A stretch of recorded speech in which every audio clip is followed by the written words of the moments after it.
Hello, and welcome to the ActualTech Media Expert Series. My name is Scott Becker. I'm from ActualTech Media, and I'm excited to be your moderator for this special event on ransomware preparation, laying the groundwork in case you're attacked. Now, before we get to today's great content, we do have a few housekeeping items that will help you get the most out of this session. First off, we do want this to be an informative event for you, so we encourage any questions in the questions box in our webinar control panel. Not only will we have team members responding to questions during the live event, but we'll also have a dedicated Q&A session at the end of the presentation where we'll discuss in greater detail some of the top questions that come in. The Q&A panel is also the place to just say hello, which a lot of you have been doing already. We'd love to hear where you're logging in from, and it's also a place to let us know if we can help in the unlikely event that you have any technical issues. A browser refresh will fix most issues, but if that doesn't work, just let us know in the Q&A, and we will provide further technical assistance. Now, at the end of this webinar event, we will be awarding a $300 Amazon gift card to one lucky registrant. Of course, you must be in attendance during the live event to qualify for the prize. Official terms and conditions of today's prize drawing can be found in the handout section. Scroll to the bottom and you'll find the prize terms and conditions link there. Now, these Expert Series events are special product neutral looks at pressing technology problems presented by an expert in the field. But the support of our sponsors make it possible for us to bring you this content, so we want to give a special shout out to all of those sponsors today. Over the next few slides, I'm going to share some messages from our sponsors, and they'll refer to links that you can find on those slides themselves, as well as in your handout section of your console at any time during the presentation. As always, the handout section also has a few valuable ActualTech Media links. There's a link to the Gorilla Guide Book Club, where you can get access to ActualTech Media's great printed resources on technology topics. I highly recommend those. There's also a link to the ATM Event Center, which has our calendar of upcoming events, including another Expert Series event on coming up in the next few weeks on ransomware, which I'll tell you a little bit more about later. Now, before we get into the main presentation, a few words from our sponsors. We are supported by CrowdStrike. CrowdStrike helps you gain insights, get ahead of adversaries, and be a victor, not a victim. CrowdStrike stops breaches. Click on the link for a free white paper in CrowdStrike's Tales from the Dark Web series. This one's on distribution services, the secret force behind ransomware. Today's event is also sponsored by Metallic ThreatWise, where industry-leading DMAS meets cyber deception. ThreatWise mimics real assets, tricks bad actors, exposes threats early, and contains attacks before they impact. Start your free trial today at metallic.io/trial/. This event is also brought to you by Rubrik. Companies around the world rely on Rubrik, the pioneer in zero-trust data security for business resilience against cyber attacks, malicious insiders, and operational disruptions. Rubrik Security Cloud, powered by machine intelligence, enables our customers to secure data across their enterprise, cloud, and SaaS applications. Rubrik automatically protects data from cyber attacks, continuously monitors data risks, and quickly recovers data and applications. You can learn more at www.rubrik.com/ransomware. And finally, we are supported by Duo. Securing your entire organization has never been easier. Duo's two-factor authentication, remote access, and access control products deploy fast in any environment. Duo helps companies be safer than ever before with minimal downtime and optimized productivity. You can get a free trial at signup.duo.com.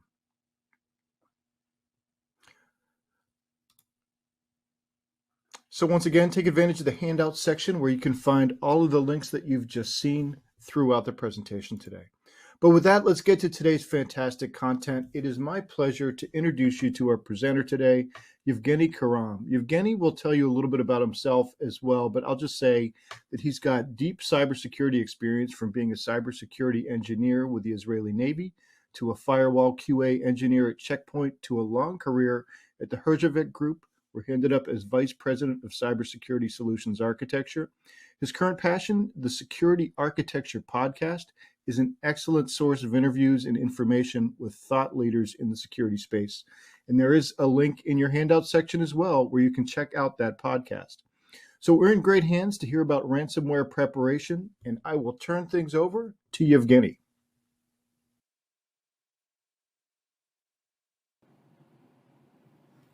Hello everyone, I'm so happy to be here today. Good morning, good afternoon, or good evening, depend where you are. We're gonna talk today about ransomware preparation.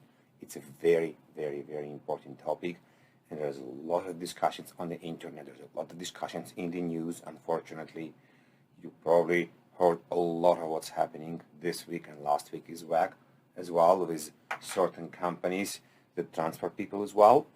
And we'll talk today about preparation, what you can do to prepare, what you can do when it's happened. Unfortunately, not if, it's more when.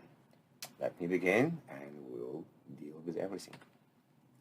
Here is the short agenda for today. We'll definitely talk about what's ransomware. We'll talk about the current state. I want to explain the DR versus DFIR, very, very important part. What's the approach in general, how we prepare, what do we do day by day, how we respond, and definitely how we recover. First of all, I'm Evgeniy. I am part of many different things. As part of them is Security Architecture podcast that I started with Dimitri around 2.5 years ago.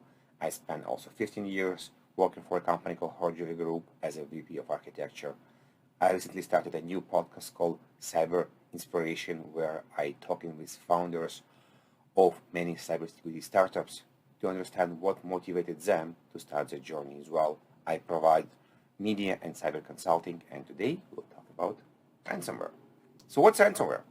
You're on the internet right now, you're probably watching this video, and maybe on the other screen you're typing, you got an email, or you just browse somewhere on a website, you click on something that you didn't expect, you download a piece of malware on your laptop that you didn't know you even had. This malware encrypted the files you have on your laptop and then ask you for money. The question, do you provide them money or you do something else? This is what we're going to discuss today, how you prepare, how to be ready, and what to do. If you ever heard me speak, I always like to go back in time and reference some of the ideas. So I don't know if you know, but first ransomware was actually quite a long time ago. It was in 1989. It's called AIDS Trojan. Somebody gave, I forgot the person's name right now, but it actually distributed a lot of floppy disks during an AIDS conference. People that put the floppy disk in their laptops got the malware. It hidden the file system from the people after, I believe, 99 times the people used the system, or it counted, and then asked for money. There's no evidence exactly how much money the person got, but we know he wanted to use the money actually to AIDS research. This is the first example. No Bitcoin yet. A lot of people blame ransomware on Bitcoin. If there was no Bitcoin, there was no ransomware. I'm still sure people find a different way to actually do this and ask for money. Unfortunately, not very fun facts and statistics. As you can see here on the slide, a lot of money went into ransomware, $20 billion, and we expect in the next 10 years the number will basically be X10 of what we have right now. It's hard to predict, but unfortunately, because it's relatively easy, straightforward, you can do it remotely, you can buy the kits on the market, you can pretty much the entire ransomware kit as a service and point the bad guys to where you want them to go, what to encrypt, what to do. It's a good trade for the bad guys. I hope not for a very long time, and we're gonna do a lot to prepare the businesses and make sure people are not having such an easy time. So today we'll talk about what to do. Before we go in depth, I want to explain the difference between instant response and digital forensic instant response. Instant response is the entire process. Something happened and we're responding to it. As part of it, majority of the time, we need to do digital forensic. In majority of the cases, it means we are going on someone's laptop, hard drive, memory, and understanding what exactly happened. It doesn't have to be memory only, but it's usually looking to the evidence of memory, hard drives, forensic logs, network logs to understand what happened and how the malware get in. Versus incident response is the entire process that will include many people, including legal, marketing, PR, and many other people in the company or outside the company that have to do their part.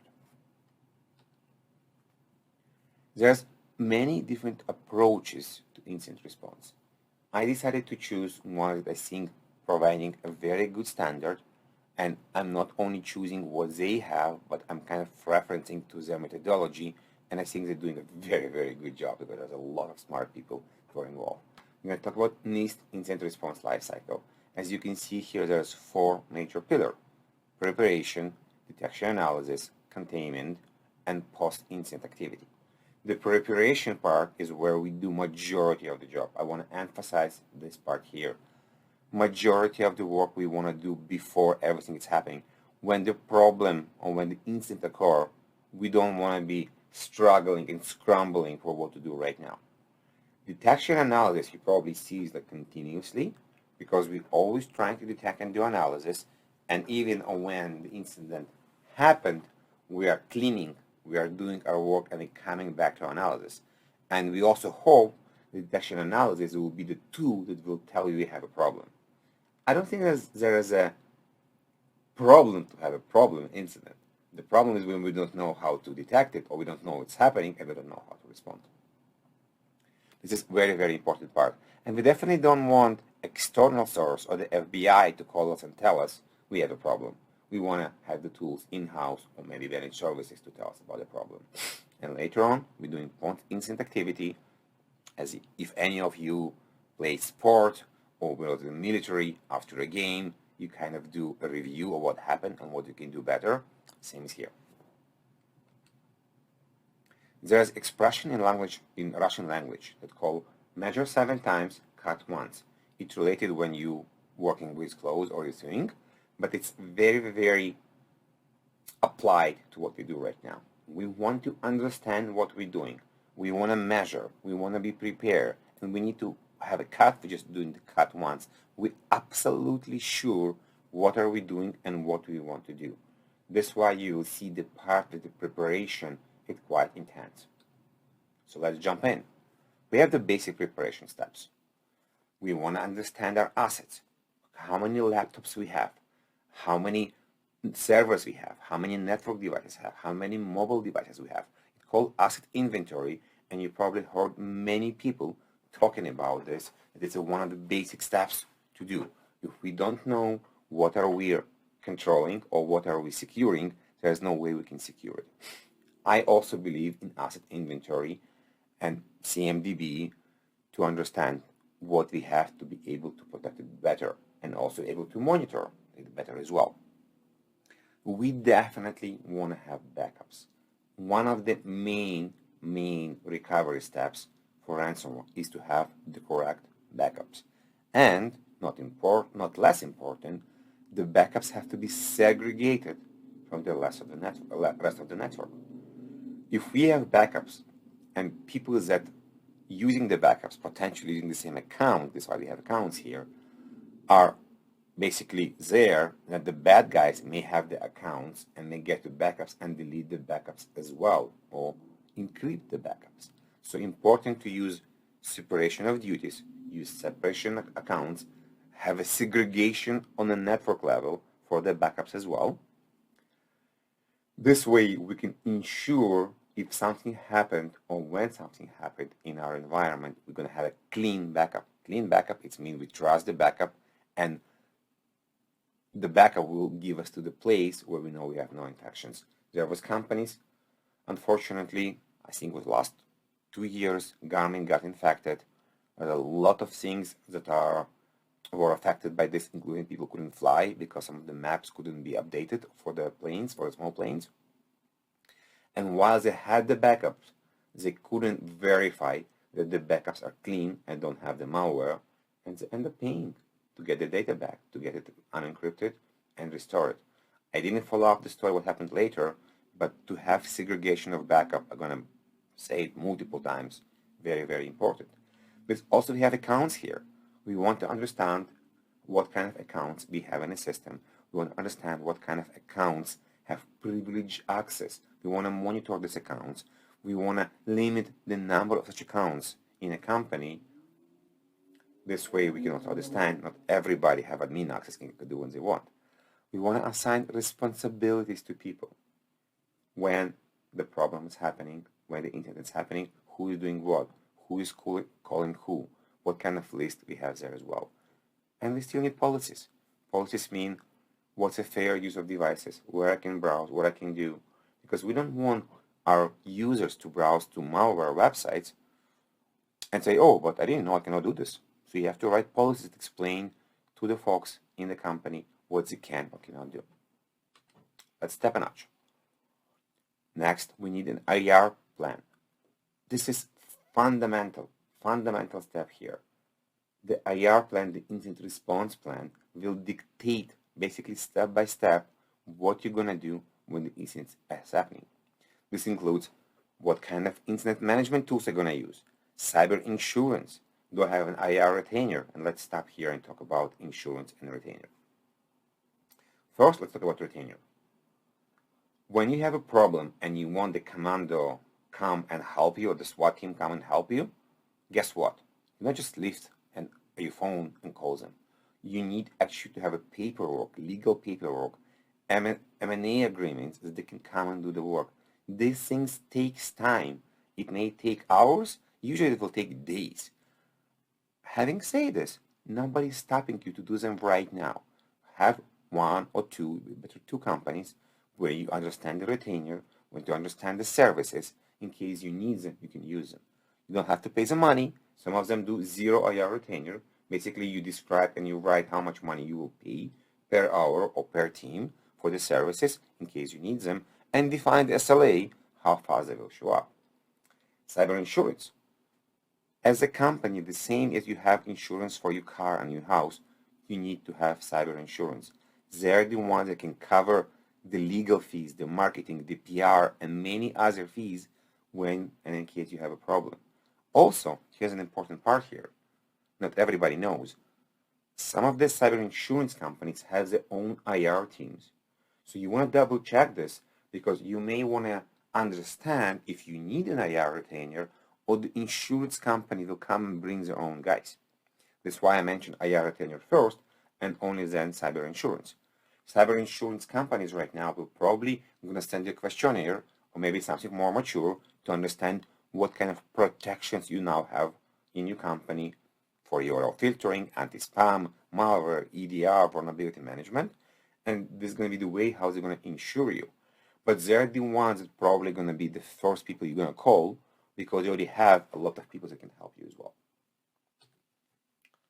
Last one for the preparation part, and I call it more advanced, is things that are a bit harder to do but important. Crypto availability. What I mean by this, as you probably know, many bad guys don't want your Visa, don't want your paper money. They want crypto because it's not traceable. It used to be Bitcoin. Right now, it's merely Monero. In case you need to pay, and I'm not saying you need to pay, don't get me wrong, I don't think you need to pay, but in case you come to the point that you decide to pay, it may take you time to transfer the money and make them available. So as part of the preparation plan, you maybe want to put aside some crypto that will be available in case of emergency you need. Think about this. Risk registry. What does it mean? Risk registry is a system when you know you have certain risks in the company that you decided you're not going to do anything about this because it's too expensive or too long or because of any other decisions. This is important for cyber insurance. Let's say you decided that you're not going to protect certain region or network in your company because it required a lot of money and you know you're going to remove this network next year because you're going to remove this office. You put it in the risk registry and you explain why you're doing this. In case you have a problem and cyber insurance comes and says, hey, why didn't you protect it with the next-gen firewalls and state-of-the-art EDR?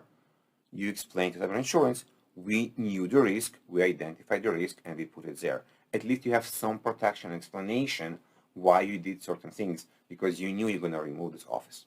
It doesn't mean you don't need to do anything and put everything into risk registry, and end of the day it's your data, but at least you need to identify the risk, somebody need to approve and actually sign on the risk, and you need to maintain this. Metrics. This one is very interesting. If you created backups, assets, and later on we talk about security controls as well, how do you know they're doing the work? How do you know you have all the assets? So by creating metrics, you can understand if you follow the metrics. Metrics could be that all the systems in the company need to have malware protection on their devices. It means that you need to track the systems, understand how many users you have in the company, and then all of them have EDR system installed. This way you know you are working with your cybersecurity program, and you align to this. And the last one here is framework. I believe it's much easier not just to shoot everywhere, but actually align to Nist, CIS 20, 18 right now, or ISO, to see how you do, what do you do, where you start, and you're basically day by day moving along the framework and improving the cybersecurity.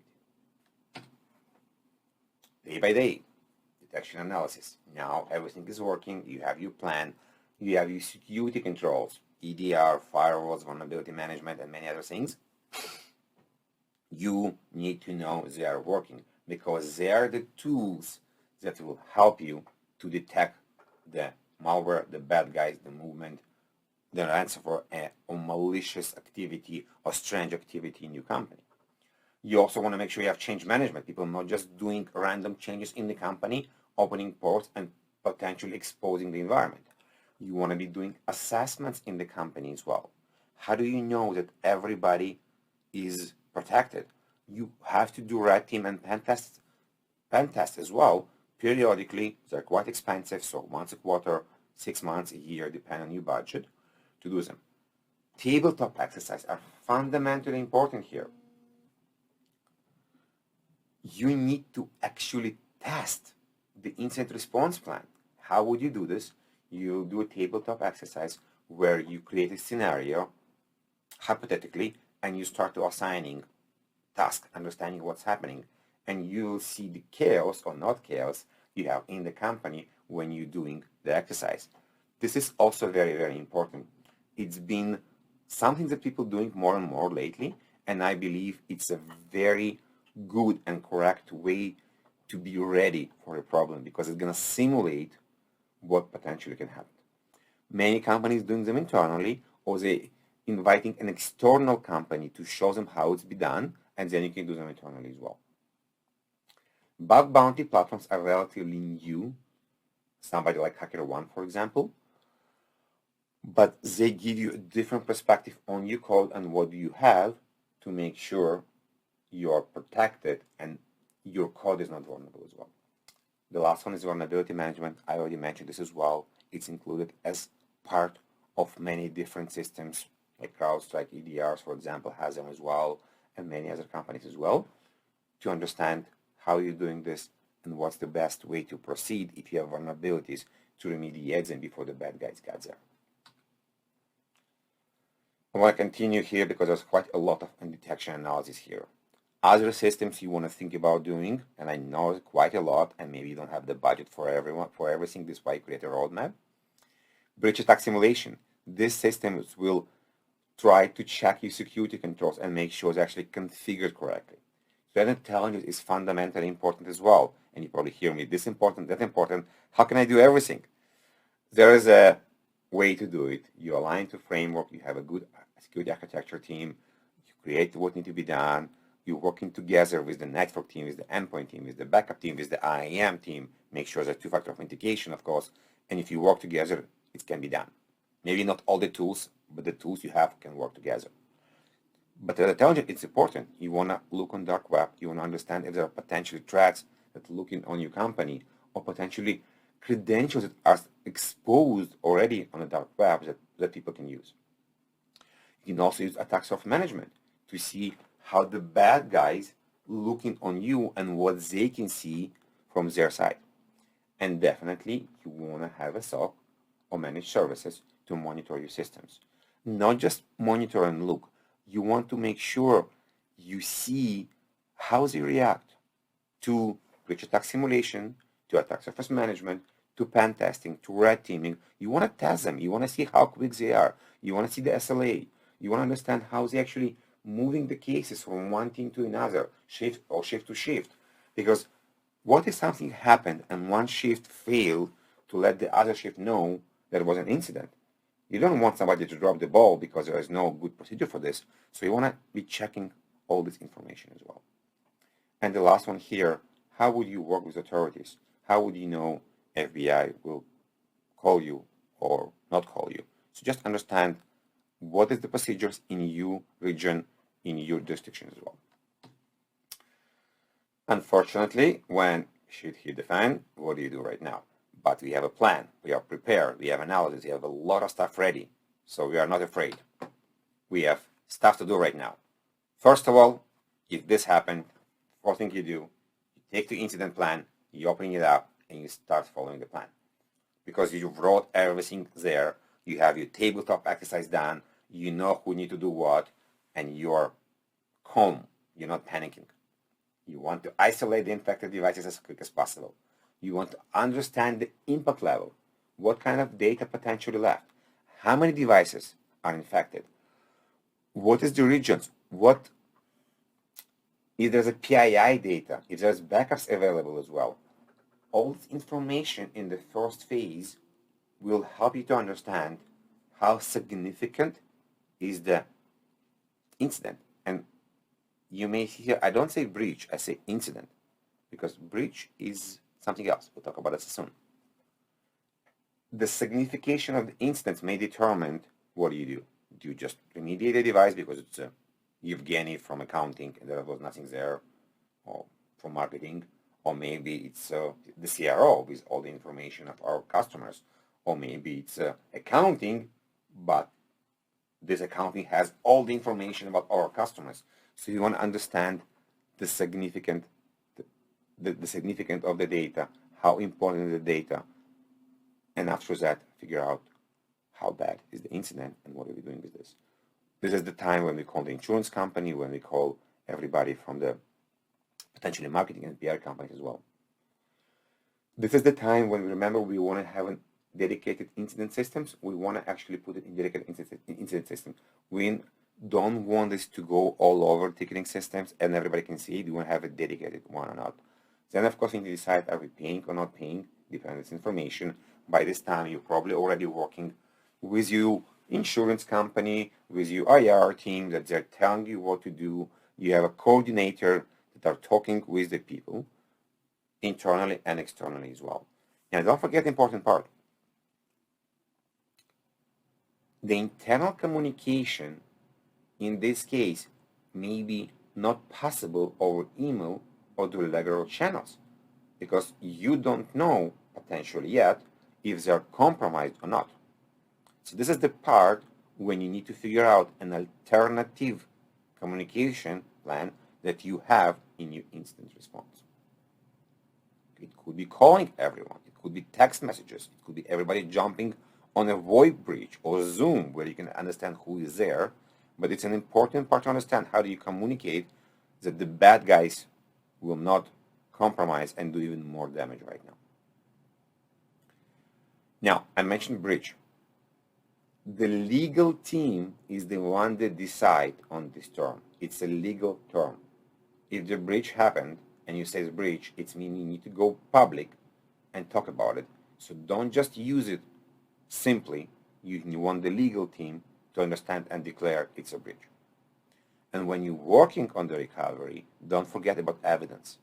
You may later on want to have the evidence for digital forensic to understand what happened, because you need to provide it to insurance or for yourself, or for later on when you're reviewing what happened to understand how to do the work better.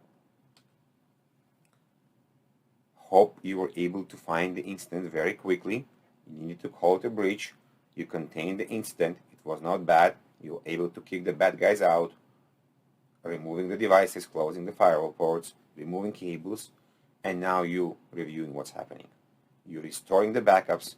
You maybe want to re-image devices. If it's a laptop, it's probably easier to re-image the device when trying to clean and fix it.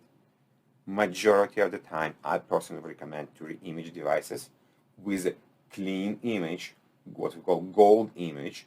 It's already secure, and not just secure, we tested and hardened the image with vulnerability management tools to make sure nothing is open there more than needed, and then we re-image them. And then you do lesson learned.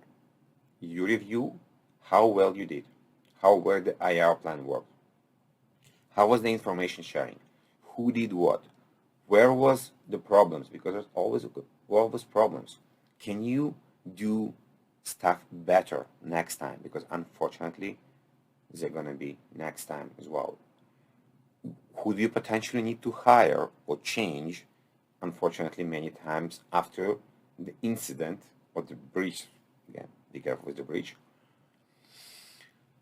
people hiring more. This week was a good example. The companies that were hacked, people saw on LinkedIn many positions for incident responders and SOC analysts. I don't know if it was funny or not funny, but it was a reality. It was all over LinkedIn and Facebook as well. So if you understand and your management understands that you have insufficient people to support the environment and you need more people to support it, this is going to be potentially a post-incident review you do. So we spoke about insurance, that is definitely a key part. We spoke about potential use of crypto that I hope you don't need to use, but at least you need to be ready for it. And let's quickly review what we did so far and why it's important. Again, I want to reference that we use Nist incident response lifecycle, and it's a lifecycle. We're not stopping. We're kind of going back and back and back to understand where we are right now and improving what needs to be done and what we can do in the future better. And I want to emphasize here the incident response plan. And you may see here that don't reinvent the wheel is involved. There's tons of information on the internet. There's the Nist plan as well. Don't try to do and say, oh, I'm going to create a new plan because mine is going to be the best one ever. Use what's available already. Add if you think it's missing, but don't try to fully reinvent the wheel. There's tons of information and tons of plans already available. There's a lot of companies that have the information. Your SIM provider probably has one. Your EDR provider one already has it. Your backup provider probably have a plan as well. So check with your companies already. Check, understand what they do. Maybe using Commvault for your backup. I'm sure they have one. Maybe using Duo for your two-factor. I'm sure they have one as well.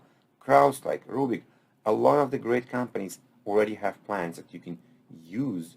Don't have to use it word by word, but you can take what you need and build on top of this. And you want it to be simple. You don't want many pages. You want simple language that people know what they do, how they do it, without complicating it. It doesn't have to be legal language. It doesn't have to be lawyer language.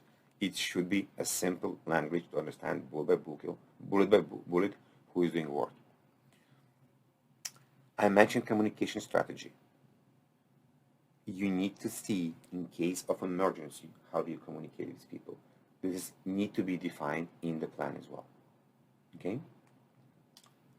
And definitely tabletop exercise. Put it to a test. Analyze it. Do it at least quarterly. At least quarterly. I promise you, the first time you're doing this, you will be so surprised at how organized you are. And it's okay.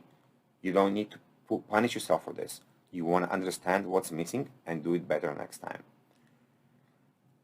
Now, there's a lot of tools on the market as well. Figure out what you can do to take the data and put it as much as possible in one spot, like a SIM provider, for example, or SD-WIRE provider, that you don't want during the incident to go to many tools to look for information. Thank you very much. I hope I explained or brought something new for you today. If you have any questions, I'm here to stay and answer the questions. A lot of information. Ransom protection involves many different steps, but it's definitely an important part of our security management and our security controls. Thank you.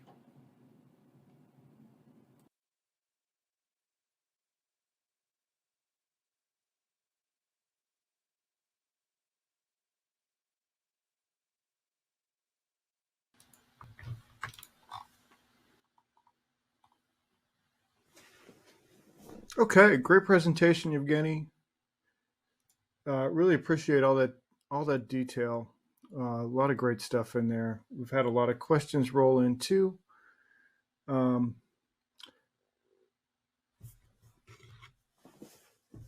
Seem to have lost Evgeny for a second there. So we're just trying to connect. Hey, Evgeny, can you hear me? Yeah. Oh, okay. Yes. I'm not trusting my internet dropped. Sorry about this. Oh, no worries. Yeah. So yeah, thanks. I was just saying, great presentation. We did have a lot of questions roll in, so I'll start to get into the audience questions here. Sounds good. Nathan is wondering, you talked a lot about ransomware prep today. He wants to know, what's the absolute first step when ransomware attacks happen? You call authorities for records, or what's the absolute first step? The absolute first steps is you bring your IR plan that you created and you follow the plan, because you need to understand the magnitude of what just happened to you. If it's a one person, two person, multiple people, what's the data? And based on this, you will figure out if you call the authorities. Because when you notice about an incident, you don't know still the magnitude of the incident. Of course, if the FBI called you, you know how big it is. But the first step is take your IR plan and figure out, okay, what's my steps? How do I understand the impact on my company? Gotcha. Okay. Great first step.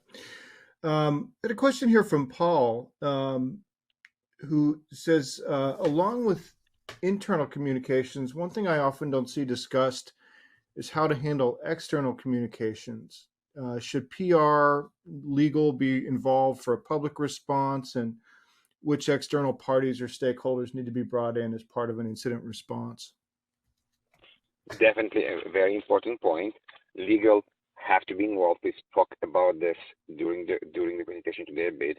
We also want marketing and PR. Now, depending on your jurisdictions, depending on your geographical location, this will determine if you have to have a public announcement or not, and the impact. So, for example, if somebody was able to get into your environment, you have an incident, but if you didn't took anything from the environment, you may not have a breach, legally perspective.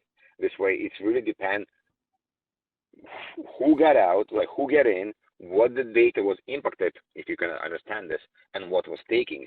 This will determine if you need to go public, what kind of announcements you need to do.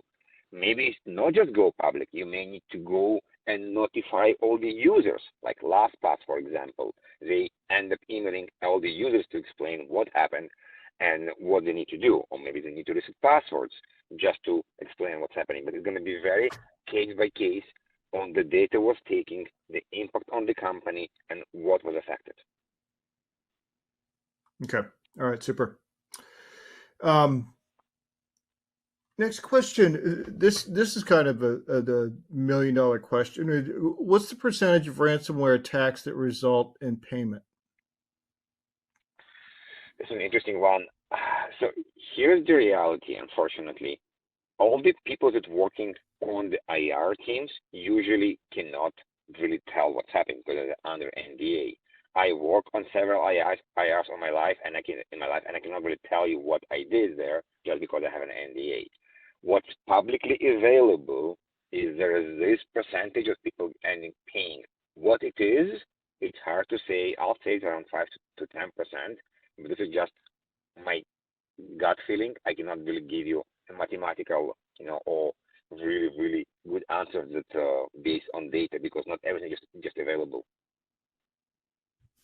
Right. Yeah. That's kind of why I said it's sort of the $1 million question, because it's such a murky area for all kinds of reasons. It's but public image, it's legal reasons, it's NDAs.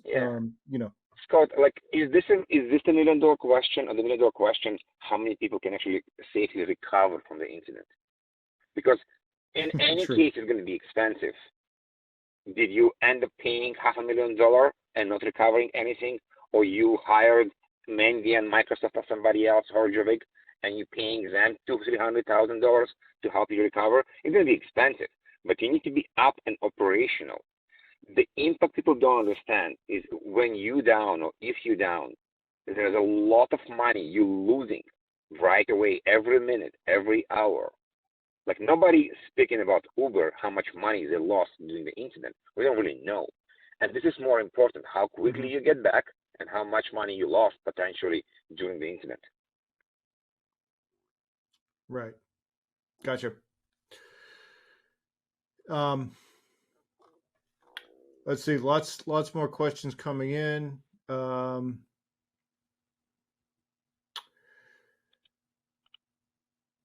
Martin is wondering, is there a way to detect ransomware that stays asleep or dormant and waiting to be triggered on a specific date or with a specific command?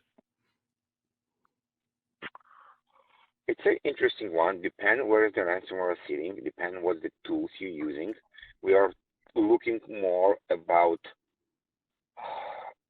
behavior right now, because you need to understand, even if it's dormant, it cannot be dormant all the time. It's looking for something. It's counting XYZ. It's looking for an event that's happening. Or maybe there's a trigger that will move it back from sleeping. So maybe it's still doing a CNC, command and control, to the internet to understand what's happening with it. So in this case, we're looking more for behavior and analytics, that are systems that are quite advanced and not always configured right. And there's a good chance you will not just able to find it because you didn't do anything, if it doesn't do anything, just waiting for something. But if it's configured correctly, the moment it's up and awake, then you will able to quickly detect it and stop it.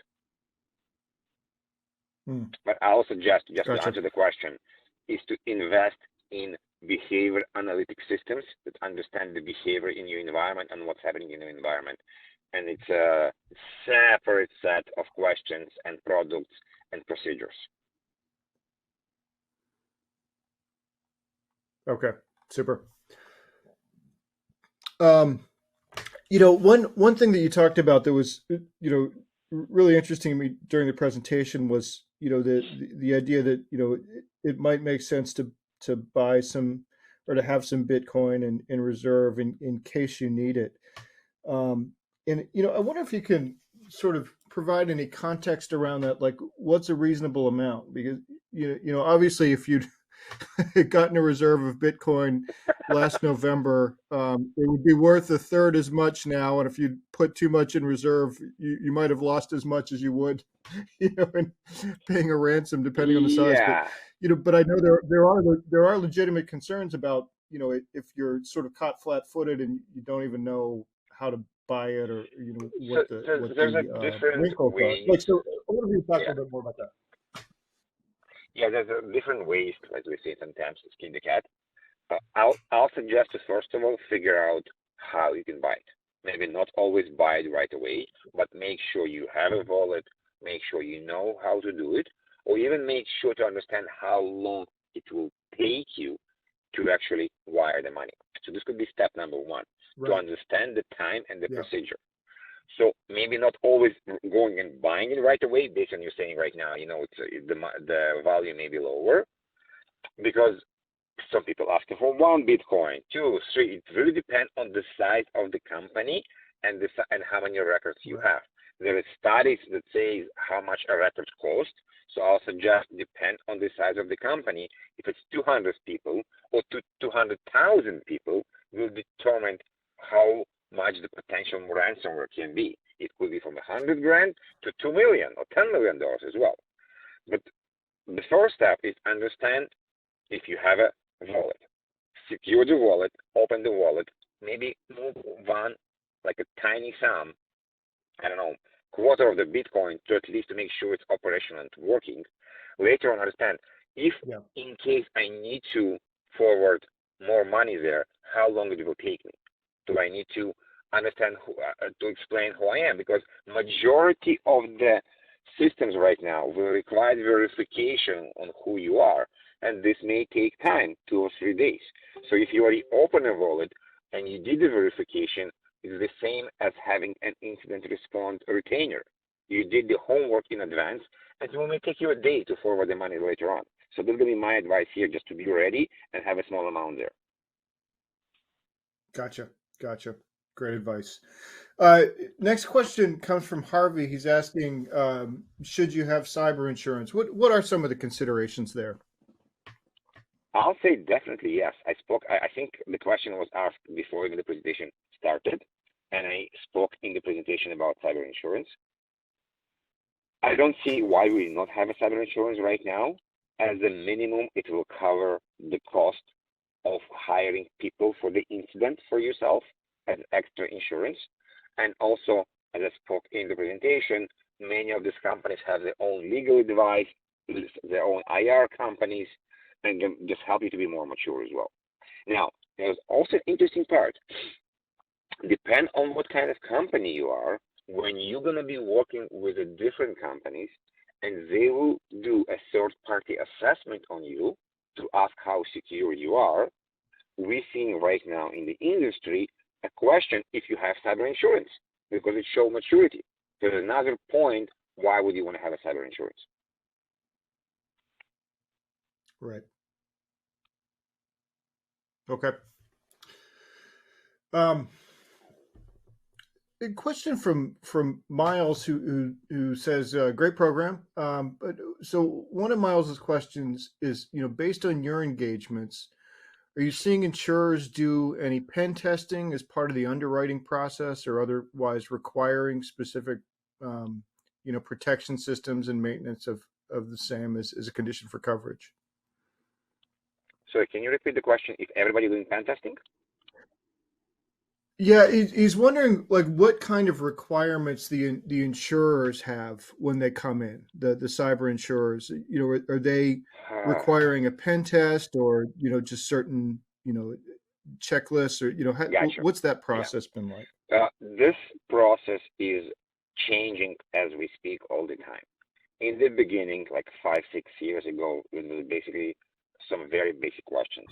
Right now, we see more and more maturity from asking you questions that will definitely include, if you do the pen testing in your environment, at least in the good companies, to the point that some of the companies and insurance will do an assessment on your environment using third party or using tools like security scorecard, black kite, DeepSight to at least have a visibility on your hygiene.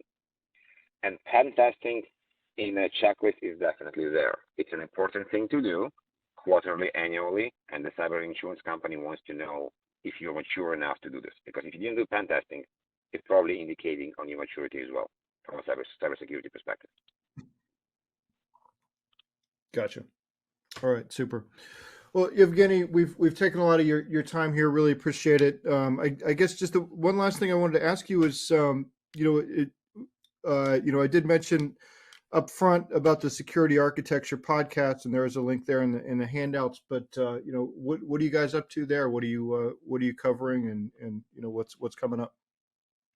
Thank you. So there's actually 2 podcasts. I also started another one called Cyber Inspiration that follow the motivation of cybersecurity founders to start their own companies. But in Security Architecture, we are in season number 4. We're covering browser isolation and browser security. Some of you may have heard about several new companies, Island, Talon, there's some other ones that are still in stealth, that provide a secure browser to you that you can use in your company. And basically, if you don't have the browser, you're not able to do work. And when you have the browser, you have to authenticate to the browser. So there are additional levels of security. Very, very interesting, very popular model right now.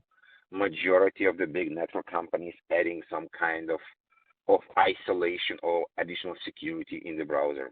So it's definitely interesting. So just everybody to go check securityarchitecture.org and also check Cyber Inspiration for around 8 interviews right now with very interesting founders. All right, good stuff. Yeah, I'll be checking out that new one as well. Thanks for bringing us up to speed on that. And I think we're going to have to leave it there, Evgeniy. But thank you again for a great presentation and for all your insights here in the Q&A. Always appreciate you coming on. Thank you very much. Before we wrap up, we have one more piece of business. It's the $300 Amazon gift card prize drawing. And the winner of that $300 Amazon gift card today is Kirk Becker from Idaho. For the record, that's no relation to me, even though our last names sound the same. Kirk's name is spelled with a CK, mine is with a KK. Congratulations to Kirk. We'll be in touch to get you your card. If you found today's session useful, save the date for the next session in ActualTech Media's Ransomware series.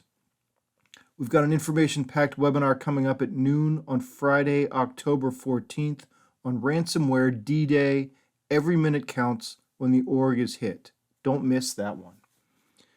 And with that, on behalf of the ActualTech Media team, I want to thank our sponsors for making this event possible.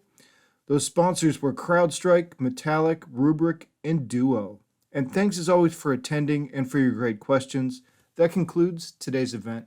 Have a great rest of your day.